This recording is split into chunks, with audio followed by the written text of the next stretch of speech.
Hello and welcome to Spinster's Library. I'm Claudia and I love to read.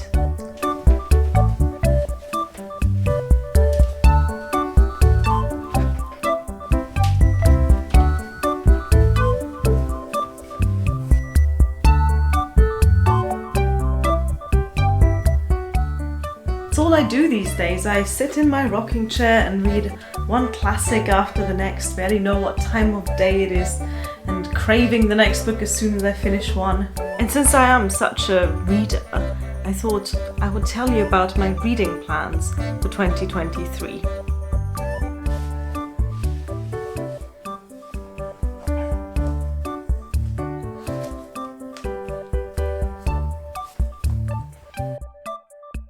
One book.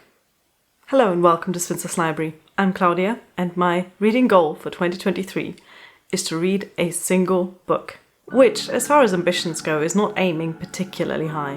One might even argue that it's the bare minimum of reading resolutions. Any less than one book and you don't really have a resolution at all. And even one, if you think about it, only just ticks the box. And still, that's what I've set as my goal, and I think it's about as ambitious as I can handle. Which, as we've already said, is not very ambitious at all, and yet it makes sense for me. Let me explain.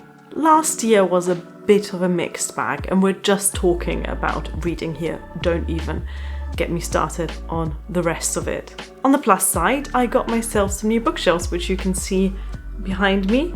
I've also made a separate video about them. If you're interested in the details, I'll link that in the description box. But this means that after 2 years of my books being stuck inside cardboard boxes, they are finally free, happy and ordered in their new home. I've also acquired some new books, not many, which is due to factors such as motive, opportunity and means. I had one wonderful surprise delivery of books from India, which was sent to me by my wonderful friend Awona. I'll link her YouTube channel down below. She also has a booktube channel, and that was just an absolute delight, and they look very, very pretty on my bookshelf. Some of them I have already read and others I have not yet read, but I'm very much looking forward to. I also ended up picking up a surprising number of books by the side of the road. It's a common pastime for the people who live in this place to put boxes of stuff, including books, out on the road, and I'm always very happy when I see one and look through it and usually grab at least one book from it. I also found a few books by the side of the road in London when I went to visit this summer, which was also nice. But last year hasn't just been an acquisition of free books, I also bought some. There's one charity shop that's near enough where I live, and this, for example, is a book that I found there. And sometimes when I go to the nearby city of Freiburg, I will go through the secondhand bookshops there as well. And that, for example, is where I found this book when I went there on a day out with fellow booktuber Kathy. Her channel you will also find in the description box. And she made a vlog about our day out in Freiburg, so you can check that out as well. So I said that last year was a year of ups and downs when it comes to books, and the biggest down is probably the fact that I all but stopped reading completely. I mean, not like entirely. I did read a few books, I made some reviews about them, you know where to find them. But for the most part, my books have been getting a little neglected. And when I have read, it's usually been either while traveling or while knitting. As I am cursed with the most terrible motion sickness, I can't read when I'm traveling on a plane or in a car or on the bus.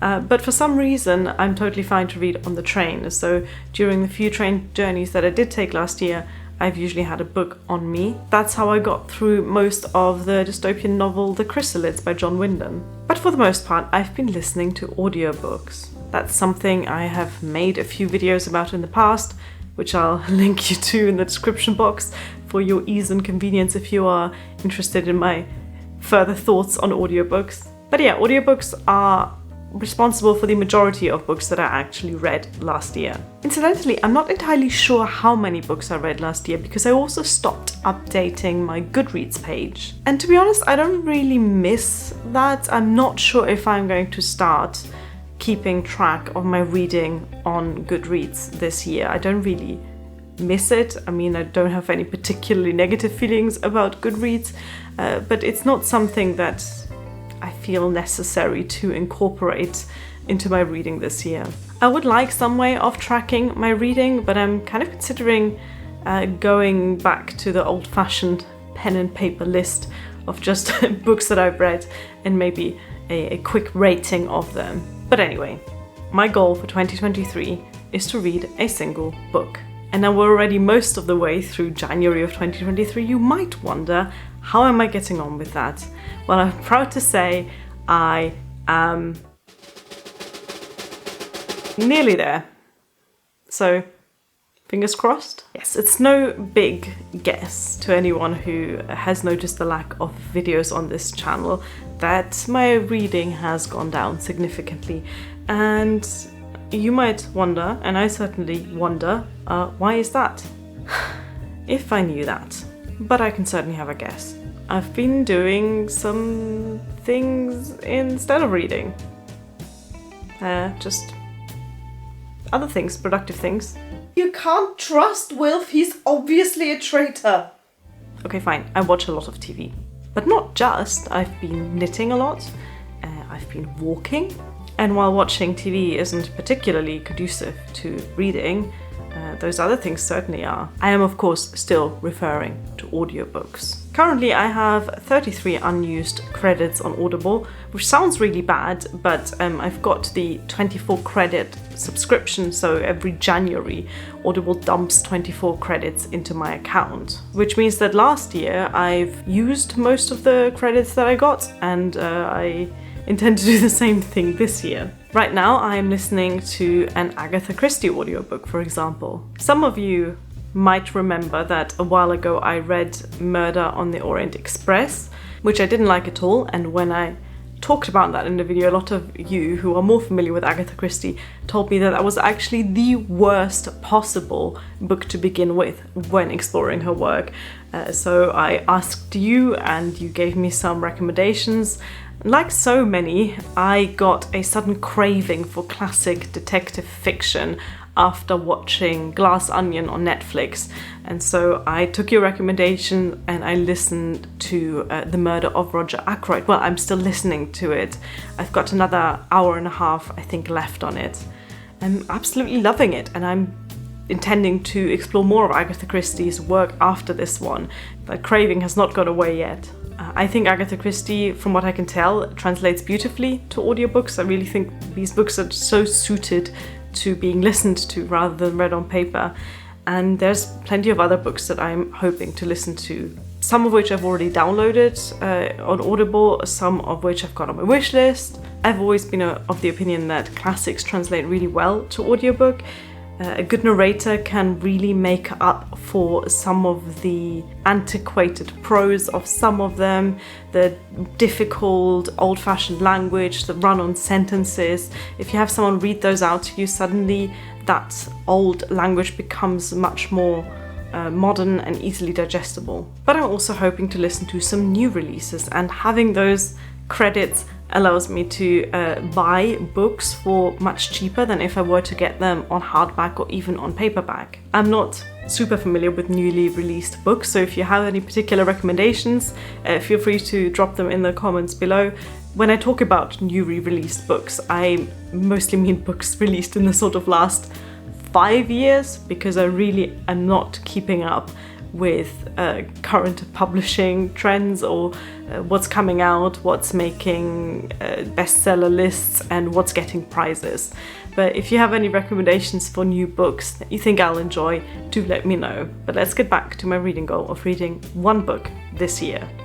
How am I going to approach this ambition?